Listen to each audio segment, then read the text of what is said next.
Alrighty, everyone. Welcome to the second installment of the Chokelahoma podcast. I'm here with AJ Nichols, Yeah. and he has a jiu-jitsu match this weekend it's going to be really exciting. I'm super excited for it. It's a pro event, correct? Yes. Yeah. Yep. Our or mine and the gym's first pro jiu-jitsu matches. Yeah. Oh, that's good. And you're going to be competing at 195, correct? Yeah. Yeah. I'll be competing at 195. I had an opponent drop out. It's supposed to be at 180, Mm-hmm. and then this guy who I have now, he's like, man, I can only make it down to 195. I said, you know what? Go down to 195. I'll be at whatever I walk around at. So. There you go. Right. So you normally walk around at like 195. Oh no. Okay. I usually walk around about 185, 190. Okay. Yeah, and right now I'm probably sitting about like 178. But you also fight MMA, correct? Yes, sir. Yeah. All right, but you fight at MMA at 155. Yep. That's a big cut. It is. Or people say it is. I really dieted it off. I really dieted it. And then I get down to about 167, Okay. 166. And from there, usually it's dehydration because I'm usually drinking about 2 gallons of water throughout the day anyway. Oh, okay. So, yeah, so like a gallon of water is about 8 to 9 pounds. So, Alrighty, that's really good. yeah.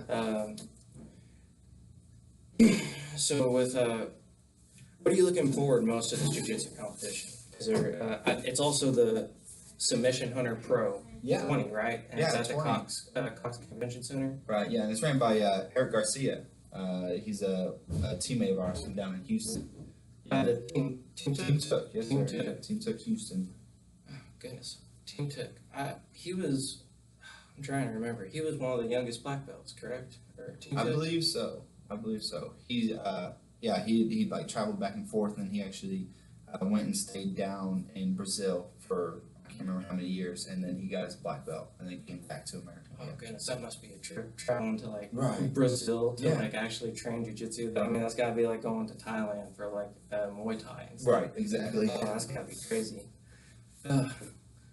So with your jiu-jitsu competition coming up here soon, do you have like a methodology kind of like leading up to it, or is it just another day? I always hear people say it's just like another day. Yeah, and I know you hear it. It's probably like a lot of people who follow MMA and jiu-jitsu and stuff. They hear it all the time, but it's really just kind of like a saying for us here at our gym. You know, one thing that we've been like kind of hounding and just been saying a lot lately is like, you know, don't let the moment be bigger than you, and also, you know, just be present in the moment and just act like it's another Saturday. You know, I mean, it's not life or death, because I know like a lot of competitors, you know, they'd be so invested in it that they're like, oh man, once I make it to here, you know, once my fight's here, you know, I gotta win because it's life or death, and if I don't win or whatever, or even if they do win, then it's still kind of depressing for them because they're like, oh man, this is my life, like this is There's the end all be all. Yeah, There's always that pressure. yeah, but if you just act like it's another day, because that's exactly what it is. It's just gonna be another Saturday. And the only thing that's gonna be different is, you know, I'll be shutting out a guy I don't really know. So I mean, there's nothing really different about that. It's still going to be an exciting thing. I wish I could be there. I have to go to a wedding. Oh, yeah. I'm going to be trying to follow up as much on it as I can. Awesome. Yeah. You know, live as much as I can. Now, with MMA and jiu-jitsu, do you think jiu-jitsu really turns towards MMA? Because MMA is your primary, correct? Yeah. Or are they kind of like a half and half? I mean, it's kind of half and half. I started off doing jiu-jitsu. Okay. I wrestled in high school, and then afterwards I got into jiu-jitsu because I had that competitive itch. I didn't know what jiu-jitsu was. I just saw it on a banner one time, and so I went in and did that for about 6 months, and it took a year hiatus because that's right when I had my daughter. And then I got back into jiu-jitsu, and then tried an MMA fun night at Edgar's gym. And it was like one of those things that the whole time I've been training martial arts, my wife's like, "You're never gonna do MMA." I was like, "I don't even do MMA. I don't want to get paid to get punched in the face." Right. And then here it is. You know, I tried the MMA fun night. I was like, "Man, it might be something I want to do." Talk to Edgar about it. He's like, "Man, you got to make sure it's okay with your family first, because I got to make sure it's okay with mine, because it takes a lot of time, both coach and student, you know." And Yes. so once I tried that, you know, I asked the wife. I was like, "Hey, what do you think?" And she said yes. And I was kind of hesitant. I was like, okay. And I was about to ask her again, but I was like, nope, I'm gonna stick with the first answer. Stick with the first one. So, yeah, and then I told Edgar, and him and his family, they agreed to it, and so we started training, and I trained like 8 months before my first amateur fight. Okay. And then, yeah, I've been fighting ever since, pretty consistently. You know, my first year as an amateur, I was supposed to fight 7 times, I only fought 6 times, so that's about every other month. That's still really good though. Oh, yeah. You're always going at it, keeping that repetition up. Yeah. Wow, that's crazy. I've seen 2 of your fights. Yeah, You which did? ones? I saw your legacy fight, and then I saw your just now recent one where you retained your title again.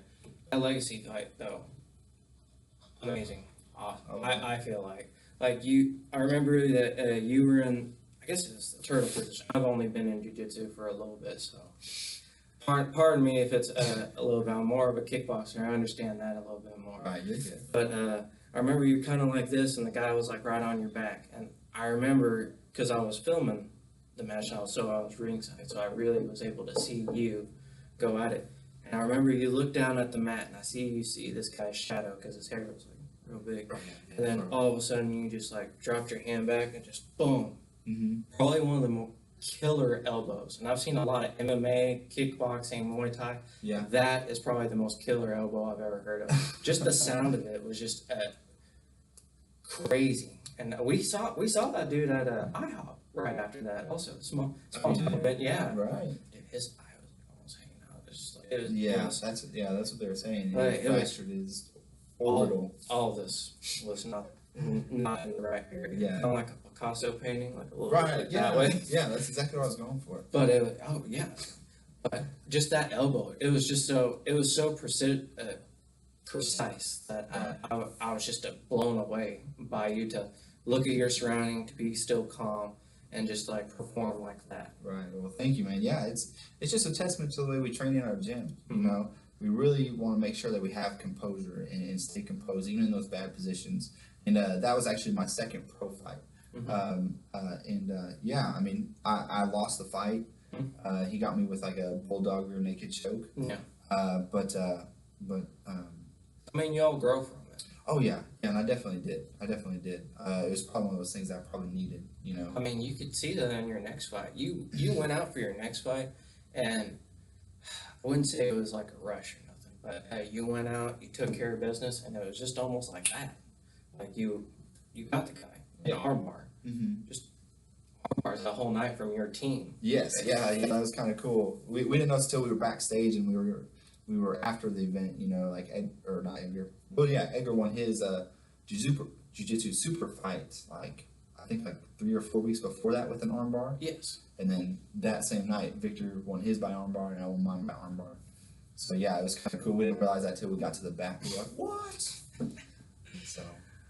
So have you always felt like, so you say you started from wrestling, kind of transferred to jiu-jitsu, and then kind of to MMA. Have you had, your striking, do you feel comfortable doing it? I mean, I've seen you strike and your elbows are probably the meanest I've ever seen. Oh yeah, thanks, man. I'm just saying, like, and you got such a good flow when you're throwing combinations and everything. It's really something to appreciate, especially from like, I did kickboxing for 2, maybe 3 years, and boxing before that, and that's just something that you can always appreciate because you can kind of see the precision, the flow with it. Yeah. You know, a lot of people think it's just kind of like you barrel through it and you just kind of like punch with all your might all the time. Yeah. No, with you kind of set it up and you have that good like soft hit, heavy hit. Yeah. And then that's, you know, that's something you always like to see. I like to see personally. Right. Yeah, man. I appreciate it. Yeah, I work really hard on my stand-up because everybody thinks that I'm just a ground guy.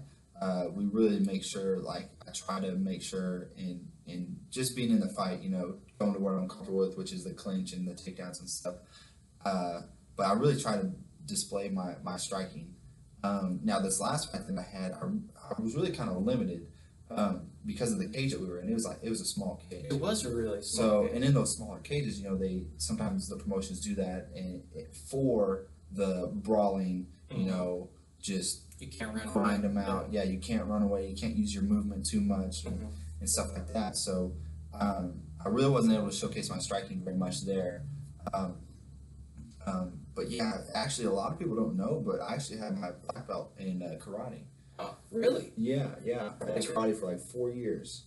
All right. Yeah. I didn't first me hearing it. Where did you train at? Actually, here in Stillwater at Stillwater Martial Arts. It's like downtown, Downtown, kind of like 9th and Main. 9th and Main. Okay, I know where that's at. Yeah. Okay, yeah. Yeah, the guy who owns the school, actually, I graduated with him. Mhm. And then his master instructor is actually my younger brother. He's Craig Nichols. He's like 4 years younger than me. Okay. Yes. Yeah. I think he just got his 3rd-degree black belt. My brother did. Oh wow. Yeah. So he's been doing it a while, and he's the one who got me into it. And I actually was also an instructor while I was teaching or while I was learning. Okay. So I think from like a green belt in karate all the way up until my black belt, I was teaching and doing jiu-jitsu and So you had like a pretty set schedule. You probably did like a normal work, and then you went to karate, and then you went to jiu-jitsu, and then you did MMA. That's a pretty high flowing schedule. Yeah, Okay. it was. And I think like with my striking and with anything karate or anything martial arts, really is like you get better by teaching it, because like you see those little things that like either the kids or the adults need to work on, or it's like, it really just makes you focus back on the fundamentals. People like all these flashy kicks and stuff like that, and yeah, that's cool. Cartwheel kicks. Right, cartwheel kicks and like that. Victor.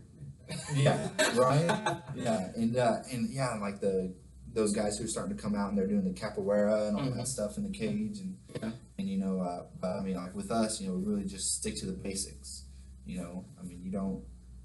And I really do see that. Like, I've trained with you, and I've seen you work with like the younger kids or people that are new, and you kind of show them, hey, you gotta remember to do this. Isolate this, and just keep working and flow with it. Don't just be stagnant and stuff like that. I think that's the biggest thing that you told me. Oh, really? Was that don't just be stagnant. Always try to keep moving, keep going.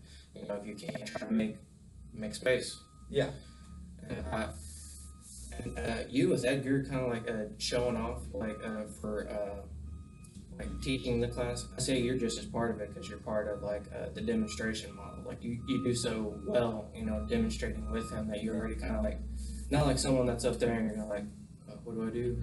Like you already know, you're already super proficient. Yeah. In it, and it just it really works with that dynamic of the full team. Yeah. Which, so you also said I also heard that you're a pastor, correct? Yes. Yeah. My wife and I are youth pastors. Now what church? It's actually Cimarron Worship Center in Cimarron. Perkins, America. America. Yeah. Goodness. So my goodness, you do all this training, you do the dieting, and then you have time for that. That's amazing. You take that time out of your day. I mean, it's always must be just keep going. What made you kind of like? How did you find that to kind of like make space for your time to like be at the worship center and stuff? Actually, I didn't make time for church. Correct. Church was first and foremost. Okay. For me. Yes. But my wife and I, we were youth leaders, like the right hand man of our youth pastor for like 8 or 9 years. And then once we became youth pastors at a church, I told Edgar, and he completely understands it, that I was like, I got to make sure I'm off for Wednesdays. Wednesdays, that's usually when we have our youth, we have the men and women's Bible studies, we have kids church, and since God had called us to this church, I was like, man, I need to put all my time and all my effort into these kids, and Edgar was completely okay with it, but yeah, my church family, they support me 110%. Like some of the olders, of course, don't really understand what MMA is, which that's fine, but yeah, so I mean, once I got to be a youth pastor, I was like, all right, well, I gotta make sure there's time. So I do my own training on Wednesdays. I usually lift in the morning, from like 6 to 7, 7:30 in the morning, and that kind of work. And then I'll go actually to Perkins where it's at, and I'll just to get some grappling in. I'll go up to the high school wrestling team. Okay. And I'll go wrestle with them because I have a few youth in there and I know the coach pretty well. So he's like, yeah, man, anytime you want to come in, just get a good workout in. So I'll go and do that. So it's already in Perkins, so I don't have to be going back and forth between Stillwater and Perkins so much. That's always really good. Yeah. And, thank you for what you do. I know a couple people, I think at that youth church, if I remember right, and I always hear they have a pretty good study and everything. Yeah, thank you. So, Yeah. really appreciate that. Now, with your competition coming up here soon, up on December 2nd, if you're all in OKC at that time, please go see this guy and Miguel. Miguel. I know it's Hernandez, correct? Leo. My bad. It is Danny Hernandez, right? Yeah. Okay. Miguel Leal, Danny Hernandez, and Jared Ho. and And myself. Yeah. yourself. Yeah.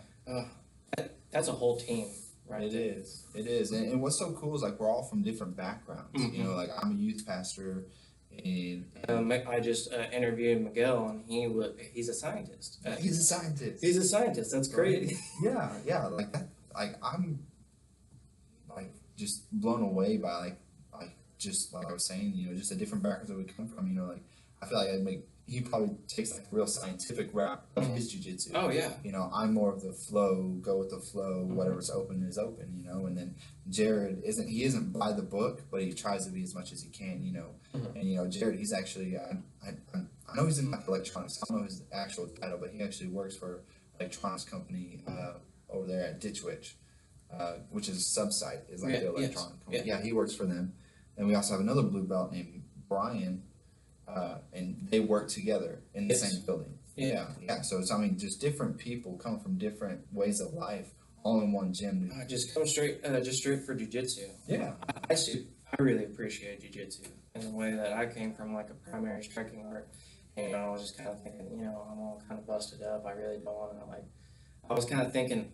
I was real skeptical of jiu-jitsu at first. Oh, really? Yeah, I was. I didn't really understand what it was until actually that first day that I came, and I rolled with people, and I was just like, I don't understand a single thing. Like if I was to describe like kickboxing, it was we'll say kind of like a 2D surface. Jiu-jitsu is a really kind of 3D surface. It has that extra perspective that when you're rolling with someone or anything like that, you really have to pay attention to everything that's around you, your body, their body, what they're doing, how they even like how like they feel like their muscle contraction and stuff like that. Are they setting you up for something? Are you setting them up for something? How's that gonna work? I looked at that and I was just like, it was problem solving at the max. Yeah. Like, do you agree with that? That jiu-jitsu is just like high functioning, like problem solving? Yeah, I would agree. Yeah, definitely for sure. I mean, like, there's a lot of times, like, whenever I was training, and when I was first training, you know, I was okay at wrestling. You know, I wasn't the best. I think I was like 2-22 my senior year. I was a starter, but and the only reason why I was a starter was because like I was that guy who went out there and put it all out on the mat. You know, tried my hardest. Wasn't the most talented, but I was able to beat the guy out that was wanting my spot. But going from that, you know, into this, you know, I was able to find my niche and I really just kind of grow from there. What was the biggest difference between wrestling and jiu-jitsu? Wrestling and jiu-jitsu, for me, I didn't get taught a lot of wrestling. I really didn't. It wasn't like, all right, now from here you do an arm drag to a high crotch or to a double leg. You know, we never like put combinations together, and they never really taught us like details. And so going from that to jiu-jitsu, I had kind of like the wrestling concepts and just like what worked for me, and then had the jiu-jitsu like complement me, you know, in those kind of scrambles and stuff like that.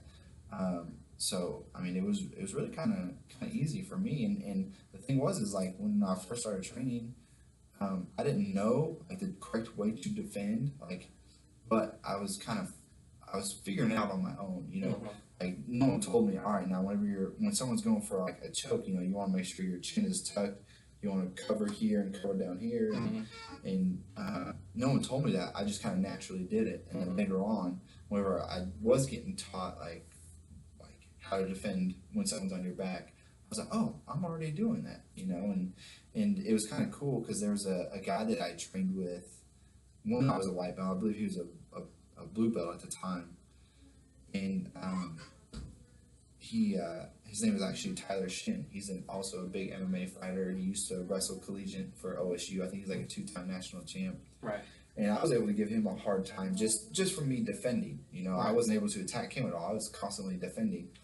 And I remember specifically one time that he had got me in I don't know what it was. I can't remember what it was, but he had got me in something, and I was defending really well for a long time, and it was towards the end of the round, and he finally got it, and I tapped out, and like to show his dominance, he cranked it a little bit more. So and then that kind of heated me, because I saw it as like a disrespectful thing. I was like, man, you're like a higher belt. You're supposed to take care of me. I don't know what I'm doing. I'm a white belt. I'm just trying to learn and defend myself. And then he has to go and do something like that. It really made me mad. And then they kind of had to stop. And actually, from there, I kind of got a bad,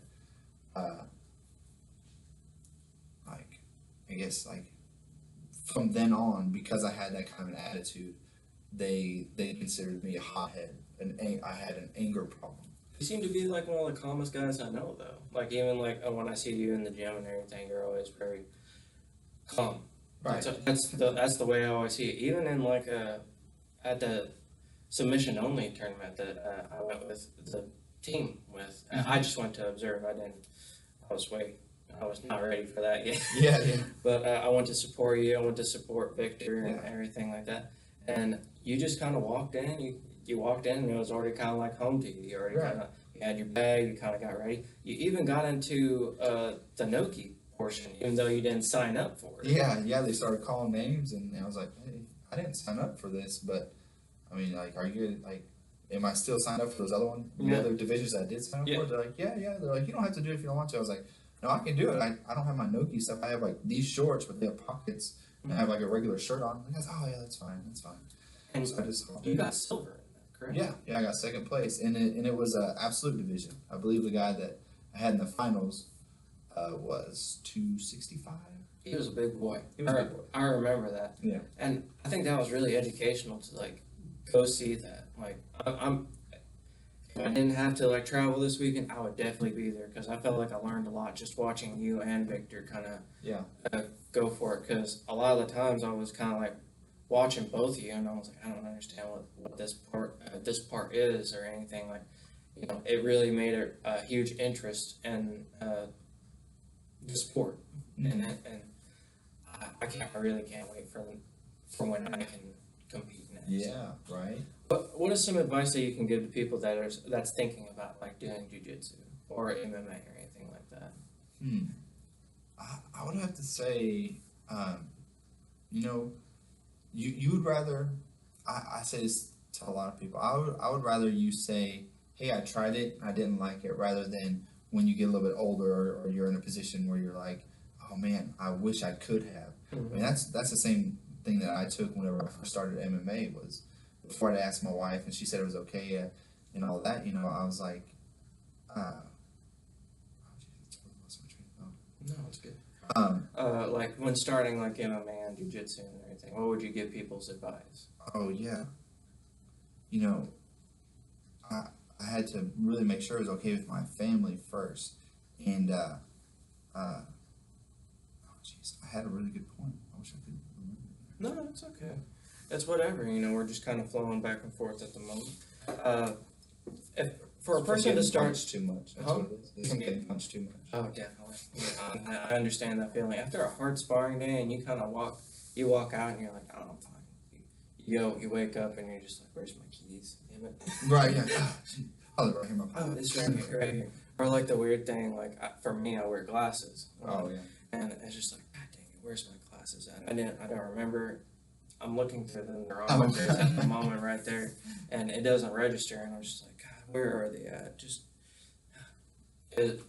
I think that was kind of the thing. But I also trained at a gym that was like set heavy on the sparring, and sometimes I trained with some people that I didn't I didn't like training with. And some people would tune you up for like no reason, kind of like that guy that like cranked on your neck for too much. Yeah. I think that was what really kind of, I wouldn't say ruined it for me, because I love kickboxing, I love Muay Thai. But I mean, it kind of put a bad taste in your mouth. Oh yeah, definitely. For sure. Definitely. Yeah, and there's going to be people like that, and there's going to be gyms like that, but that's one thing that I pride myself on, not just myself, but just of our gym, is like, Yeah. you don't have to spar 100% every single day. That doesn't get you fight ready. Right. Like Victor came from that, he came from that kind of a gym, or from that Yeah, exact gym. he came basically from the dog pit into this, and it's Yeah. more refined. It's helped him so much that I can't believe, like, I've noticed a huge difference in his personality, his mentality, and like how he approaches things. He's just excelled exponentially, and it's just amazing, like, to see that, like, to excel so much so quickly that he has, and he's just a white belt still. Yeah. I believe he's up to get his blue belt sometime. So he has 4 stripes. But, Yeah. He's blue belt level. There's just little things that I think he needs to work on, or that maybe that coach is waiting to see to be like, oh, okay, now he's getting it. I get that. So that's the same way I am. I've been a blue belt 3 years now. Mm-hmm. Yeah, and I have like 2 stripes, and like some guys are like starting to think that I'm sandbagging like the guys who I've competed against. Mm-hmm. There's guys that I competed against as a white belt. We were both white belts, Mm-hmm. who are now brown and purple belts. Right. And I'm still a blue belt. So like, man, are you sandbagging? No, my coach just doesn't think I'm ready, and that's fine with me. I was like, it's not a competition when it comes to the stripe system or anything like that. You can't be super focused. I've heard from a couple people that I've talked to about jiu-jitsu, and they're just like, don't focus on the belt, don't focus on the stripes. Yeah. Make progress. Yeah. In yourself. Yeah, and one of the statements that I did this year was in March. I went to an AGF, and I went into the pro nogi, and pro nogi is like, I think it's like 4 or 5 years and more. Mm-hmm. And I'm about that experience level. That's what the experience level they want you to be for that division. And I was like, I'm about that, and I was like, well, you know what? I'm a professional, or I'm about to be a professional fighter. January, February, March, April. Yeah, I was going to be making my pro debut in MMA that following month, because it was in March that the tournament was. And so I was like, you know what? I'm going to show people, like, that if you have good fundamentals and you're just a martial artist, and you go out there, you have fun, and you train hard, that you can really do anything. Okay, I went into that tournament. I went down to 160. That's what the bracket was. And so, and I didn't know until we had got there, until the brackets had been shown. Yes. But everybody in my division was brown belt and up.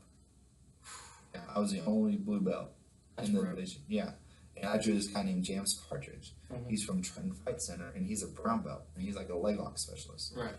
And Leg locks. right, yeah. I'm not a big fan of them. I got hit with one, and now I wear like camouflage, like no-gi pants, so they can't see my legs. It's like I just don't want that to ever happen again. Like, Right. I already have bad knees, but just that a little crank on it was just like Yeah. too much. Yeah. Yeah, and I don't mind leg locks. Like, I don't do them a whole lot, or I will do them to threaten to advance my position. Mhm. But the one thing that I absolutely cannot stand about leg locks is those guys who are ready, go, and they sit down on their butt and they just butt scoot towards you. It's like, man, like, first of all, you're taking like a whole realm of jiu-jitsu away with the takedowns and the sweeps and the throws and stuff like that. You know what I mean? And I mean, that's just me. I mean, as a spectator, and I see somebody, like, before I knew jiu-jitsu, I was like, what's this guy, what's he doing? He's just scooting on his butt, and the other guy's running away. I was like, this isn't fun.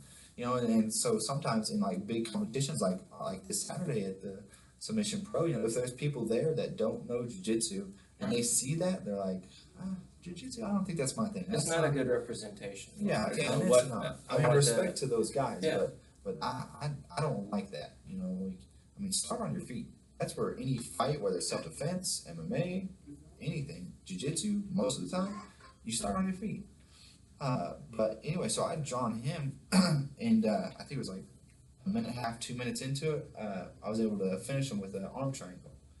Yeah, that was like I was told by like other people in the tournament that like man that's like probably gonna be like an upset of the year. A 2-stripe blue belt coming in and submitting a brown belt. And after that, I had Jeremy Spoon, which I don't know if people have heard of Jeremy. I'm sure people have, because he was actually the lightweight and featherweight. I don't know if it was at the same time, but he was the MMA champion for Bellator for a couple of years. Oh goodness. Yeah, he's a stout dude. I didn't know. Right. Edgar didn't tell me. Oh, well. Just so that seed was in my head. Like, oh, geez, this guy's like, he's like, you hear like what people have done, and you're like, oh man, I haven't done that, or like you start doubting. Yeah. And so Edgar didn't tell me anything. I didn't think anything of it. That's okay. I mean, if you don't if you really don't know anyone, and you just go in there and you figure it out, Right. I think that's better than you psyching yourself. Right. Yeah. And I didn't know personally that he was a wrestler. Like I could tell by his stance and stuff like that. So I kind of tried to out wrestle him, and he actually only beat me by 2 points. Okay. And I believe he's a black belt in jiu-jitsu. So, I mean, and I'm a blue belt, so the basic concepts and framing and movement and stuff that I have, it'll work on world-class people, So if I'm at a blue belt and I'm doing that to the high-level guys, I can only imagine, like, what is in store for me in my gym as we all advance together, because in my gym, I believe I'm the highest ranked besides, I think, like, 3 other teammates. Mm-hmm. I think we have, like, 3 other blue belts under 2-stripe, so yeah, it's just a showcase of like what our gym has, and one thing that I think is so cool is like that they are we're out of like a hole in the wall place. People haven't really heard of us, Right. and now it's getting to the point where we're like, oh yeah, I've heard of that, but they don't know where we're at. Yeah. But I mean that's more of a progression than I didn't even know we had jiu-jitsu in Stillwater, that kind of thing. Yeah. I mean, the Jiu-Jitsu Academy in Stillwater, I mean, it's high level. It's just all high level. Even in the children's classes, you see them progress, and it's just outright just amazing to me. Because when you really like look at it and you see the people like progress as quick as they have, and Edgar is such a great teacher. Yeah. It's just I'm trying to find something better than amazing. But Right. Yeah. there's just nothing else to explain it. It's just like he explains concepts and then in a way that everyone can understand and then replicate, and then Right. the drilling and everything is very he works with you, but he also teaches like practical skills. Yeah. I went to a beginner class last week and he was talking and goes like, okay, I know you've all kind of like taught and learned about this and everything, but we're gonna take a step back. And he goes like, in case you are ever in a situation like that, out in the real world or something like that, I want you to be sure to defuse the situation. I know that you can take care of yourself, but he taught them to, the class, he wasn't, hey, let's calm down, let's the first line of defense is to talk your way out of it. Yeah. and but always to be mindful to protect yourself. Yeah. In that way, that talk to them, but just let them know that if something was to happen, you're not gonna run from it. Yeah. You're not afraid of that confrontation. Exactly. Yeah. Yeah, and that's what's so cool that you brought that up, though, is like with Edgar breaking it down and giving you little nuggets and stuff like that of stuff that you never really thought about. I mean, that just goes into like with because we're actually affiliates of Travis Took from down in Houston that we talked earlier, and that's exactly how Travis teaches and all the instructors up there, and it's so cool because I didn't know that. I'd only been able to go down to Houston like one time, and it was only whenever I'd been like with Edgar for like 6 months. Right. But for this last fight, I was able to go down there for a full week down in Houston and be able to train with those guys. So every day I was training with black belts, brown belts, purple belts. So I mean, some high level people, very high level people, great people too. Yeah. Really was glad to actually build our relationship because I've been following them on social media and stuff like that for like the past 2 years. But to actually get down there and do it, but I mean, that's exactly how Travis and everybody teaches down there. Like they'll give you these little nuggets that's like, oh, okay. Like one of them was like, whenever you do like a gable grip, everyone knows a gable grip, right? So if you do it like this, right? A lot of times when we're trying to do like this certain choke or anything like that, you really gotta make sure you bring your elbows in, right? So you see, I'm here, I bring my elbows in, you can see how it loosens my grip. Right. He showed us like put your thumb and your forefinger here and grab and put your elbows together. my grip didn't move at all. No. I said, yeah, try it. Like, it really is mind blowing. So here, Like this? gable. Well, first do the gable grip. Okay. There you go. And then bring your elbows together. Right. You can kind of feel it. Right. Yeah. So yeah, now put your thumb in there. Put your elbows together. Oh wow. It's like night and day. There's not as much pressure. Yeah, exactly. There's no pressure on your wrist or on your fingers and your grips. It's just like little nuggets like that Travis had showed me down there. Mm-hmm. And things that Coach Jose and Professor Jose had taught me down there with my triangles and stuff. That's why I came up here and I started catching people and all that kind of stuff. And while we were just training, but yeah, that's just a testament as to the lineage that we're underneath and how they teach and how they are. Like Edgar's the best coach I've ever had. He's 110% into it, just like I am. Yes. And he wants nothing but the best for you, and he'll let you know like if he doesn't think it's the best for you. Right. And other times he'll like Mr. Miyagi you. There's one time he Mr. Miyagi me, and I say that like Mr. Miyagi, or he like kind of Yoda'd me, but I was supposed to have like a smoke fight with some people coming down from Punk City. Right. Back when I was training, when I first started training MMA, I think it was like 4 months into it or whatever. It was supposed to be in like December. Right. And they were going to come down to our gym. We're going to have like a mock weigh-in and then like a mock fight. And I kept asking them, I was like, hey, like what, like are they still coming down? He's like, yeah, man, you're good. Yeah, the weight, they're on weight. Everybody, you guys are getting to weight and stuff like that. And I originally was going to have my first fight at 170. So I made it down to 170. I actually weighed in that morning that we were supposed to have the fights at like 166. And right after I weighed in, Danny, my teammate, he was on to do MMA too. He was actually having to drop another 5 pounds. Okay. And yeah, so while he was on the mat doing that, I was just there as moral support, getting a little rehydrated. And while I was sitting there and Danny was doing his workout, losing that extra water, Edgar sat next to me. He's like, hey man, by the way, there's no fights. Are you serious? And I wasn't mad. I was kind of mad, but at the moment I was just like surprised. I was like, oh, okay. And he's like, no, I just wanted to see how mentally you would prepare yourself, how you would be with your body, how you would be with the gym and stuff like that. And he was like, I knew nutrition wise you would have no problem making weight, but I just wanted to see where mentally you were and stuff like that. And I was like, oh man, okay, all right. And my first, my second or third thought was like, oh man, I know this. And yet Danny's out there running around trying to lose like an extra 5 pounds to get told he doesn't have a fight. But it was to see how committed we were and see where we were. So yeah, Mr. Miyagi me pretty good. But I mean, it's in those moments where I've grown and I'm like, oh, and like here now it is like 2 years later where it's like, oh, I see what you're doing, Edgar. I see what you were doing. So it's really, really cool to see those kind of things happen. That is excellent to kind of see those things happen. I've noticed this with kind of you like moral support with your teammates. I mean, you've always been there for like your teammates and everything. Like I remember with Victor and the sub-only thing, you're always like, hey, are you on weight? Are you on weight? Are you on weight? Yeah. Just like I was like, hey, if you want to, we can go to the sauna or anything. Like you're always down for your team, and I really appreciate that. Yeah. It's always, I know MMA is like a singular sport. It's you fighting another dude, but you also bring it to, I have a teammate. I have a guy that I train with in the same gym. Go fully support him and everything like that.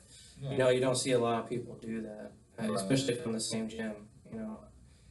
Other people think of other people, even if they're not in the same weight class, they think of them as like not even like targets, but just like it's just another person to kind of like, it's more about them than it is about everybody else. Sometimes, people's ego get in the way, and I'm not saying all people, all MMA guys, all gyms. I'm just saying that with our gym, like leave your ego. We try to leave our ego at the door. Like I mean, this isn't about like the fighting. Yes, it's about me, but like you create that brotherhood with that other person because you go through these harsh weight cuts. You go through this hard training where you're punching each other in the face and really grinding it out. And maybe one day like I'm not feeling very very strong or very quick today or whatever. And Victor is, like while we're sparring and stuff, he's like encouraging me. He's like, all right, man, come on, let's keep it up for in between rounds. He's like, all right, man, good work. Like champ camp, that kind of thing. And it goes vice versa, when he's having his bad days, I'm trying to lift him up, and it's really cool to see how like my faith and all that stuff is not only affecting the church that I'm in, but also the everywhere where I go, in the gym and stuff like that. I feel like I get more out of like helping other people than I do like looking out for myself. Like I thought it was so cool in Victor's interview after he won the freestyle cage fighting flyweight title. Yeah. It was something that I had always said since he'd been in our gym, and I said, you gotta speak truth into it. And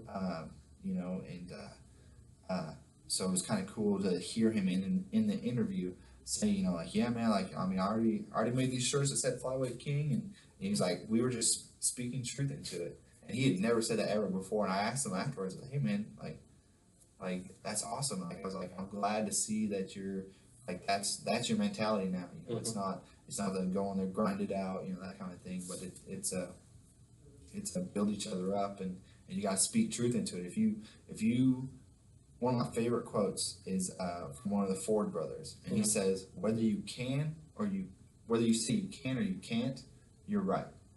So if you say you can't do this, you're right, you can't do it. If you say you can't do it, you're right, you can do it. It's just depending on your attitude. And I believe that's one thing in MMA and martial arts is like me personally, I have to do a lot of personal development, not only in my Bible, but also, I'm reading a book by John C. Maxwell, and I've read by him, I think it was The Power of Positive Thinking. And right now I'm on, it's all about the attitude.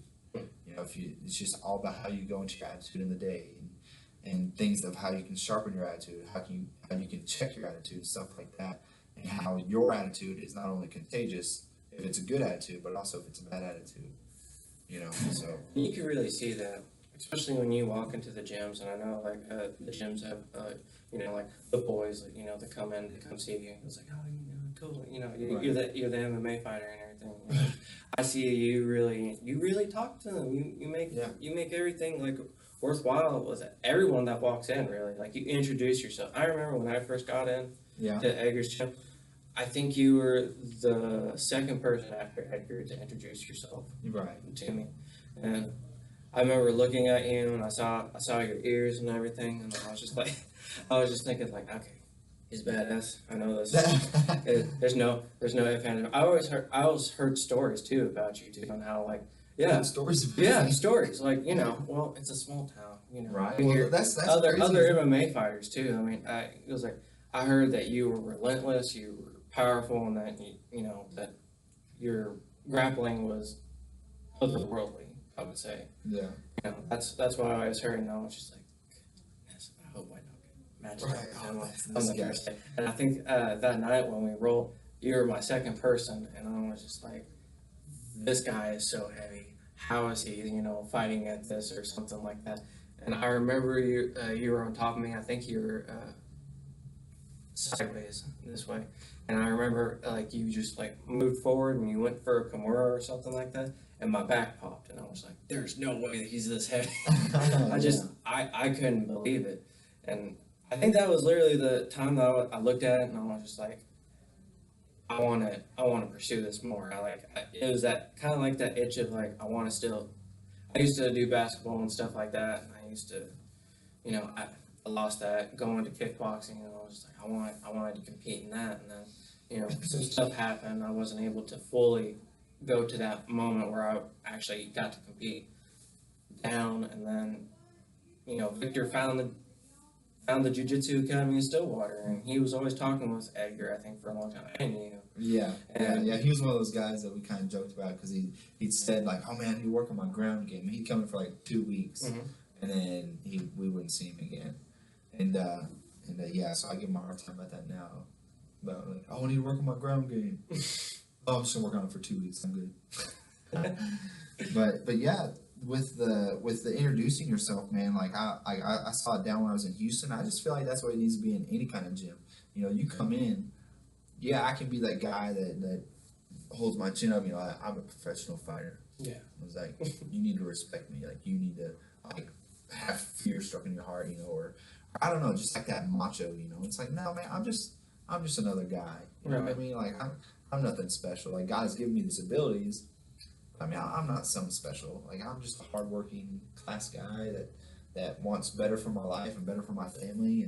And I was actually able to find that through MMA, you know, uh, so I feel like being the higher rank in the class or anything like that, or anytime, like even when I was down in Houston, and I was like, just like, I feel like here, you know, I'm kind of like I'm of course the higher belt, you know, so I go down to Houston, I'm like that mid range belt, you know, Right. like there's plenty of other blue belts, plenty of other purple and brown Right. belts, you know, but you need to introduce yourself to them because, like, I mean, like, how is I don't want anybody to not get the experience of jujitsu and of martial arts just because of my attitude. You know, I want everybody who comes in to feel welcome, and you know, because like I taught martial arts, you know, so I mean, when we had ages ranging from 5 to 65.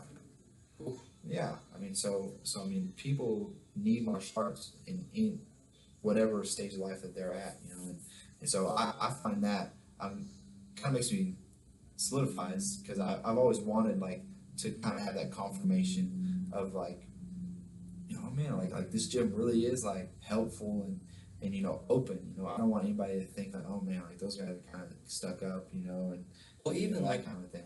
with like the jiu-jitsu community in general, I was surprised on the big difference between it. Like, cause you know, from Muay Thai, like kickboxing, you know, going to a tournament was almost kind of like walking onto a battlefield. You kind of like you had your own like little sect. You stayed kind of in your group.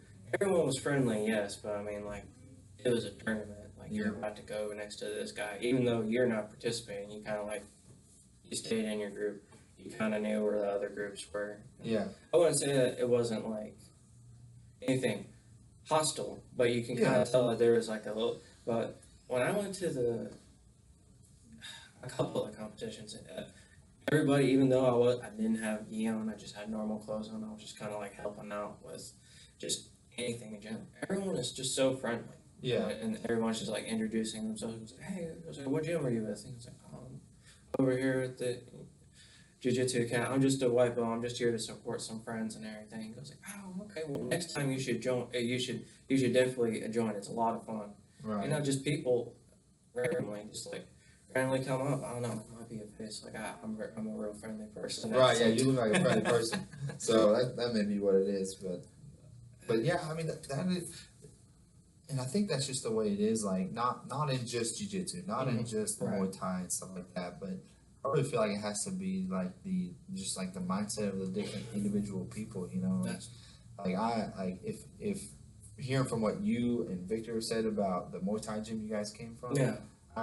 I would have been out of there in like 2 weeks. Like I don't want people talking to me like that and that kind of thing. You know, but It's a thing. Like so, there's some coaches out there that you don't realize what happens until it's like far back. yeah, And you might have seen it like not then, but then if you were to reflect on it, you know, a couple weeks back, and you're like, hey, that was kind of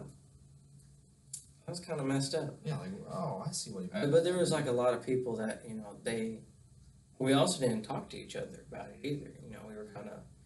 It was just one of those things. If you're in a bad situation like that, I'm just going to tell people right now. If you feel like there's something like hooky or anything, like if you go to a gym or anything, you know, listen to your gut, kind of talk to the other guys and kind of figure out what it is. Because I don't want anyone else to kind of get into that situation where someone just, you'll love the art and you might love it 100,000%, but, you know, it's not worth, you know, stressing about with the other people. Like, if you're going to do something, find that gym that's for you and everything.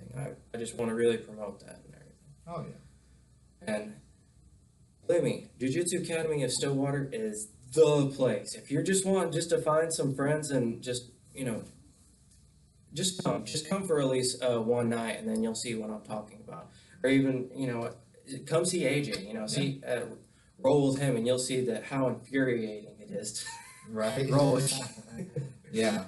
It is so cool. It really is, and it's really humbling on my part because you know, like I said, I always looked up to the martial arts guys and stuff like that whenever I first started, and yeah, to be on the other end of that, I think that's maybe why I have that connection with like new people, or I try to make sure I have that connection, is because like yeah, I very felt like they were like held to a higher pedestal, like oh.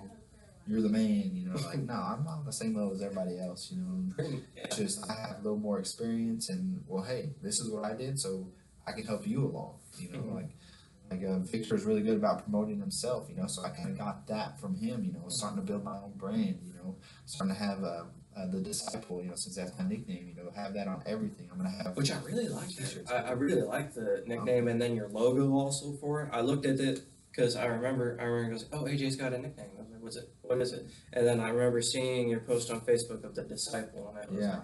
written the way I was like, that is awesome. That just that it looks super clean, and you know it fits you very well, and Yeah. I just as a whenever I think of it, anytime I hear like disciple or anything, I think of you in general. Oh, right. Yeah, yeah, and that's exactly what we want to do with building the brand. Is anytime somebody hears the disciple, they think AJ Nichols. You Right. know, because I really wanted a nickname. Like I don't know. I don't know why. Maybe it's because I wasn't fancy enough or whatnot. But no one gave me my own nickname, so I gave myself one. Right. Or my coach did.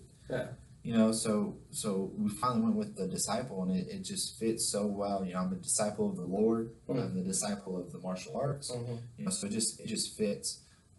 So yeah, it was really cool to finally like get that, and people go, oh man, that sounds good, you know, and yeah. So I mean, hopefully, or not hopefully, we will be having like some shirts, hats, hoodies, that kind of stuff. I And, can't wait. right? Sign me up for an Awesome. extra All large right I'll now. have you up. I'll have you up. You'll be number one fan. Yes, definitely. Now you were also saying that you looked up to some fighters. What MMA and like maybe jiu-jitsu. What are some fighters that you kind of like looked at that you were just like, those are like the guys like when you were thinking when you were I guess when you first watched or anything like Yeah. that. See, that's the thing. That's where I feel like it's kind of really different for me. Is like I didn't look up to like a certain fighter. I didn't look up to like GSP, you know, that kind of thing. I looked up to fighters who were fighters in my life. You know, like whether they were an actual fighter or not. Right. I looked up to like the people who fought, but not in the physical sense. You know, I looked up to my dad. Right. You know, I looked up to those kind of fighters, and then when I got into the gym, the people that I looked up to, I guess I would say, you know, are the people who hold themselves the way I do. You know, is respectful but humble. Right. Is how I would like to say it. And like to be honest, like there wasn't any fighters that I knew personally or anything like that, and I wasn't big in the fight community. You know, I was very green. You know, so it was just something that I'd seen on TV. Yeah. That was kind of cool. I did karate, and like when I did the MMA fun night, I was like, man, this might be kind of my thing. You know, but yeah. So I mean, I couldn't really say I had somebody I looked up to, but now. You know, there's all sorts of different, like, oh man, I want, you know, Cody Garbrandt's movement. I want, you know, so-and-so's kicks, you know, that kind of thing. But I really feel like I do look up to fighters as far as their skill. Right. As far as personality, like, man, I don't look up to much fighters. Yeah. But it really kind of, like, that's why I feel like God has really put it on my heart and on my family and for my wife to let me be able to do this is because, you know, like, unfortunately, I really don't like John Jones. You know, I like that he portrays that he's a Christian. He says he's a Christian. Yeah. And he said this in an interview. And then he starts dropping F-bombs. I'm like, really? Yeah. I was like, I mean, I know people are like, oh, it's just words. Well, do you think Jesus said that when he was here? Right. Do you think one of the 12 disciples was like, oh, that's so, I'm sorry, Jesus. Yeah. You know, I mean, it's just the way you hold yourself. And so I feel like with those people, they've given unfortunately Christianity and Christians a bad name. You know, because they can be, you can be the only Christian that person sees. And so unfortunately when that happens, if you see someone who's bad at that, like a lot of times people are like, okay, so John Jones, he says he's a Christian, but yet he's over here doing drugs, steroids, meth, hit and run, you know, all the things which I mean, I don't want people to think like, oh man, I don't forgive him or I hate him. Like it's just one of those things. Like I don't like that he has that pedestal that he has. That representation. That representation, and yet he can be the only Christian that person sees, and then from then on, anytime that person that had seen him, like it's like, oh man, Christian, you're a Christian. Oh man, they immediately go back to John Jones and how he acts and how he is, you know. and all that, and same thing with like Max Bless Holloway. These guys are fantastic athletes. I'm sure they're nice guys. Oh yeah. But I don't like how they're like Max Holloway. His nickname is Bless. Max Bless Holloway. And yet he's dropping F bombs, doing that. And maybe that's something that they have to do to promote their fights. I feel like that's one thing that I feel like that was kind of like a thing, like especially with fighters nowadays. Or I don't want to say it's gonna go very pro wrestling. That's what it really seems like to me, like a very Ric Flair-esque. I was like trying to keep these alligators down, shit like that. I don't understand that. Yeah. But when it comes to like other fighters, like Thug Rose. Doug Rose had a really good thing. I was like, you know what? I just want to love everybody. We might be. This is a competition, but I'm not gonna not be me. I'm not gonna that might be them, but I also understand that I'm gonna be me. Yeah. It's like she's a Christian. And when she was squared off with Joanna Jędrzejczyk last time, wasn't talking smack, wasn't doing anything. She was just reciting the Lord's Prayer. She went on, and she, as a fighter, she has that laser focus. That's just that's amazing. I'm excited to see the next fight with her. Oh yeah, right. Like I never really expected that whole thing. I had like a kind of a thing in my mind on how that night was gonna go. Yeah. Everything got thrown out of the water, right. And I was just like, the only thing I might have did okay on was the GSP fight, because I was just like, GSP coming back, and it's just like, you got to root for the guy. Yeah. Like, I love Michael Bisping and everything like that, but goodness, like he's just like, it was a perfect matchup. I felt like they were both equally. I feel like on the same part. It just that setup to the choke was flawless. Yeah, flawless. Yeah, it really was. But yeah, I mean, back to that though, is like I want to make sure that in any situation that I'm in, like that God has given me this stage in the MMA and stuff, and I want to make sure that that people know, like, hey, like not all of us are like that. Like you said, is one thing that you said that you really enjoyed and really respected about me was that I don't hold myself above people. I'm humble. I go and I talk to kids. Right. I go and talk to all my fans, all my loyal fans, all the fans who say, "Hey, good job," that kind of stuff. Like, yeah, man. If you come and like you support me, like it really, like I tell everybody all the time, and it really does mean the world to me that anybody would come and support me, just me. Not going because there's somebody else or something like that. Just me. Man, it really does mean the world to me. But I don't want to be. I want to be that person who uses what God has given me to glorify Him and to help people see. We're not all like John Jones. Unfortunately, we're not. And don't get me wrong. Like, I'm not perfect. I'm far from perfect. Right. And one of my favorite things to say is that I may not be perfect, but I am forgiven. Yeah. So I mean, I stumble and I fall daily, but it's something that I work on, and that's why I do so much reading in the Bible and in my personal development books and things like that. Because like MMA and martial arts is not only physical. I feel like the physical part is probably easier. I think it's the mental part that's the hardest.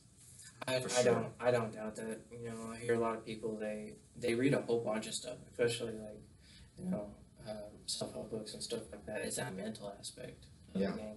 Like I know a lot of people, they have a lot of mental coaches or something like that. Yeah, they have like sports therapists. Or psychologists. I remember when I first heard about that, and I was just like, what? Why do they need that? Yeah, I thought that same thing until I was in it. But until I actually talked to one of those guys, and they were really like particular on what was going on with a certain situation, it was just almost like night and day, like mentally for me, and it was just kind of like, it's like, wow, I feel better. It was like, it's kind of like that epiphany that you need. Yeah. Oh yeah, that's for sure. I mean, and there's been times where I've thought, like, man, like, is this MMA? And it's only because like the weight cut's going bad, or I just don't feel like very good and things like that. And I'm not where I want to be, and it's always usually like those last 2 weeks of the fight camp. But there's been times where like, man, like maybe this MMA thing isn't for me, and then You know, and that wasn't anybody that said anything to me. That was just me thinking that. And I actually was pretty blessed. I was able to go back and hear one of the sermons that my pastor did. It was a week that I had missed, so Yeah. I was having to go on a run for my last fight camp, like Sunday evening, because I woke up and I didn't wake up. I was about to go to bed, and I weighed 173, and so 4 days later, or 5 days later, I had to be at 155. Right. Okay, so I've never made that kind of a wake up before, so I got the sauna suit on. I was like, man, I'm feeling really down. So I went and I listened to my pastor's sermon from like 2 weeks ago that I had missed. Right. He was talking about how you don't let anybody speak death on whatever you have, you know, because our church at that time, they had a section of it was a funeral home. Right. And so a lot of people were like, oh, that's a church with a funeral home. You know, that's kind of weird. It's kind of creepy. I understand. I thought the same thing when I first came in as youth pastor. Yeah. But I was like, you know, I love the church. I love the people. But I mean, if you're a new Christian, you're like, oh, they also have funerals here? I don't know how I feel about that. You know, maybe a dead body in the back. There really isn't. But, you know, and my pastor was saying how whenever they had signed the contract with the funeral home to be in the church, that he was telling one of his buddies came up to him and said, hey, did you hear about that at the church? Like they had signed a contract with the funeral home? He said, yeah, unfortunately I heard that. And the guy said, you know, it's okay. That church was dead anyway. Oh, right. Rough. He was trying to speak death on our church. Right. And at that point, it wasn't my church, but he was speaking death on the church. And here we are. I think that was like 3 years ago that guy had said that or something like that. It was a long time ago. And but here it is now in our congregation. We have over 80 people in our congregation. We have 30 youth on Wednesdays. Right. We have upwards of 25 kids on Wednesdays. We have about that same amount in adult Bible study. You know, our church is growing, and we're starting to outgrow where we are. But my point of all of that was, the devil, I believe, was on me, you know, in my weakest point. Because whether you know it or not, you know, like, the devil is always trying to kill, steal, and destroy, no matter if you're a Christian or not. Right. And, you know, I feel like he was trying to destroy me and kill me right then. And you know, and I started to have those doubts. Like, man, maybe MMA isn't for me. Like, this is really hard on me. It's hard on my family. I'm cranky and all that kind of thing. And so while I was going on this run, it was like a 3.5 mile run. I had my sauna suit on, my sweats, my headphones in, but yeah, right before I was going on that run, you know, I was kind of speaking death on my MMA career. I was like, oh man, like, how am I going to do this? I got what is that? 18 pounds to lose in the next like 5 days. I was like, how am I going to do this? I've never had to do this before. I've never been this ballooned. And the thing that made me so upset was like, I hadn't cheated. I hadn't treated myself for like 6 weeks, and I still was just at that weight. Yeah. And but yeah, so taking that from the church and from what my pastor had said, you know, like I was starting to speak death on my MMA career, but how can my MMA career be bad whenever we have like these big sponsorships that are starting to fall through? I was the main event for that fight card. You know, and our gym is growing. You know, I was like, there's no way my MMA career is dead. That was the devil trying to speak evil and kill and steal and destroy what I have. You know, so I always feel like in those moments, like my faith starts to shine, and that's kind of where I am able to be used most by God, and to have that testimony, you know, to tell people like, don't let anybody, whether it's yourself, somebody else, the devil, speak death on anything that you're doing. So I mean, I think that's just an epiphany that I had, and now that's a testimony of that I can tell people on a podcast, or I can tell people person to person. I actually said that to my church the night after, or Sunday morning, you know, because we got done with the fight. I don't know, I think it was like 11:30 or so, and we always like to go out and treat ourselves. So we go out with a few of our family. So we usually don't get home till about like 1:30 or 2 o'clock, and then I have to be up at 7 o'clock in the morning to go pick up kids for church and go to church. And so I was able to share that testimony with the congregation of my church.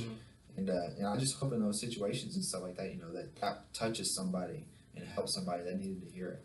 Well, I'm glad that you kind of shared it with me and everybody that's going to watch this podcast. I really appreciate that. No problem. It was an excellent testimony on how mentally strong you are and how everyone in your life, how it really affects you, and just, you know, it's just amazing. We're going to close up the podcast right now. Is there any shout outs or sponsors you want to kind of tell everybody or anything? Yeah. Huge shout outs to Reese Chiropractic. He's always adjusting me, making me feel phenomenal. And then also Absolute Nutrition for giving me the best nutrition in the world, which is Herbalife products. I would not be doing this if it wasn't for them, for their support. And then also to my church. Like, they don't sponsor me, but they're always pouring into me and always helping me out. And of course, all my training partners. Like we say it all the time, but it really takes a village to raise a fighter, and it takes more than one person. And I learn from each and every one of you, whether I tell you guys every day or not. That's one thing I've personally felt convicted about, so I'm trying to tell you guys. So thank you to Jared, Brian, Danny, Melissa, Victor, Keelan, Kyler, yourself, Charlie, wherever you're going with me. Thank you to you guys, because you guys form me and help me get better just as much as I'm hopefully helping you guys get better.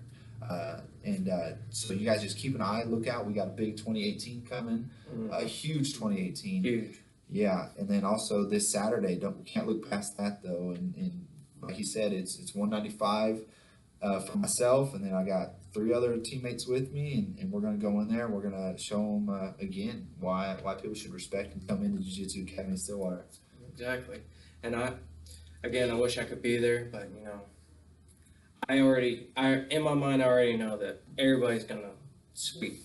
It's just gonna be an all Jiu-Jitsu Academy. Right. It's just gonna be amazing. It's just gonna be an amazing night for everybody. And I guess we're gonna sign off now.